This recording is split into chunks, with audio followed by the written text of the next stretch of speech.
ఒకసారి వేట కుక్కలు కుందేలును చంపుతామని తరుముతున్నాయట. ఈ వేట కుక్కలకు దొరకకుండా కుందేలు వేగంగా పరిగెత్తుతుంది.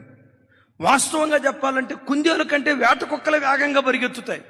ఒక పావు గంట సేపు పరిగెత్తి పరిగెత్తి పరిగెత్తి ఈ వేట కుక్కలకు కుందేలు దొరకలా. ఈ 3 వేట కుక్కలు వెనక్కి తిరిగి వస్తే ఆ వేట కుక్కలకు నాయకుడు అన్నాడట, ఏమే వేట కుక్కలారా, ఎందుకు మీరు పట్టుకోలేకపోయారు?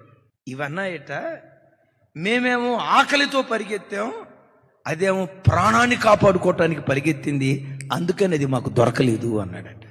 బిడ్డలారా, వ్యాపారంలో నువ్వు గెలవాలనుకుంటున్నావా? ప్రాణమొడ్డి పోరాడు. చదువులో గెలవాలనుకుంటున్నావా? ప్రాణమొడ్డి పోరాడు. సేవలో గెలవాలనుకుంటున్నావా? ప్రాణమొడ్డి పోరాడు.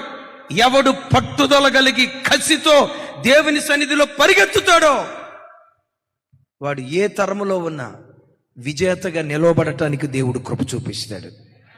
సోమరిపోతూ వాళ్ళు ఎప్పుడూ ఆశీర్వదించబడలేరు. సుఖ సౌఖ్యాల మధ్యలో బ్రతికేవాడు ఏ ఒక్కనాటికి దీవించబడలేడు.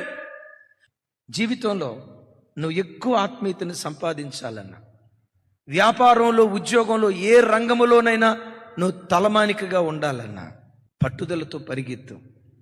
ఓడిపోయావా? కలవరపడకు.